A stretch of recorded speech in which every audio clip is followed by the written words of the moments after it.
নমস্কার বন্ধুরা, আপনারা দেখছেন ASM Bangla online YouTube channel. বন্ধুরা, হাইকোর্ট চাকরি বাতিল করলেও এবার সুপ্রিম কোর্টের রায়ে চাকরি বহাল থাকবে শিক্ষকদের।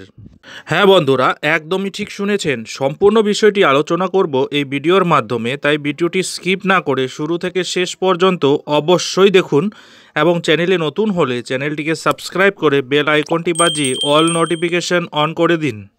বন্ধুরা, কলকাতা হাইকোর্টের নির্দেশে চাকরি বাতিল হয়েছে 26,000 শিক্ষক শিক্ষিকা ও শিক্ষক কর্মচারীদের।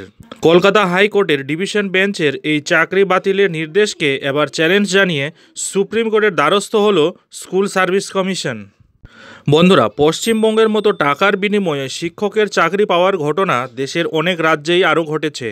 তার মধ্যে সাড়া ফেলে দেওয়া ঘটনা ঘটেছিল হরিয়ানায়।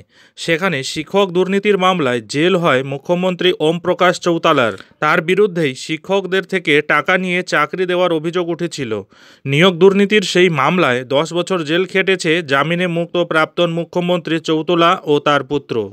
টাকার বিনিময়ে চাকরি পাওয়া শিক্ষকদের বরখাস্ত করার রায় দেয় পাঞ্জাব হরিয়ানা হাইকোর্ট। আদালত নিয়ম ভেঙে চাকরি পাওয়া শিক্ষকদের বেতন ফেরত দিতে বলে। এরপর মামলা গড়ায় দেশের সর্বোচ্চ আদালত সুপ্রিম কোর্টে। হাইকোর্টের রায়ের বিরুদ্ধে সুপ্রিম কোর্টে দীর্ঘদিন আইনি লড়াইয়ের পর চাকরি রক্ষা হয় বরখাস্ত হওয়া শিক্ষকদের। শীর্ষ আদালত প্রথমে হাইকোর্টের রায়ের উপর স্থগিতাদেশ জারি করে।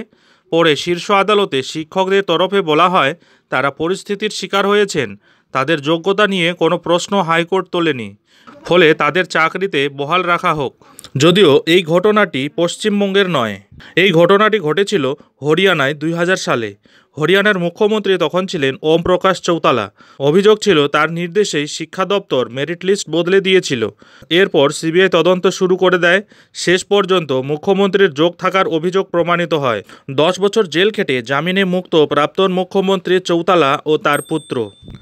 এখন দেখার এটাই যে হরিয়ানার মতো পশ্চিমবঙ্গের নিয়োগ দুর্নীতির সাথে যুক্ত ব্যক্তিদের আদৌ কি জেলে যেতে হবে কিনা।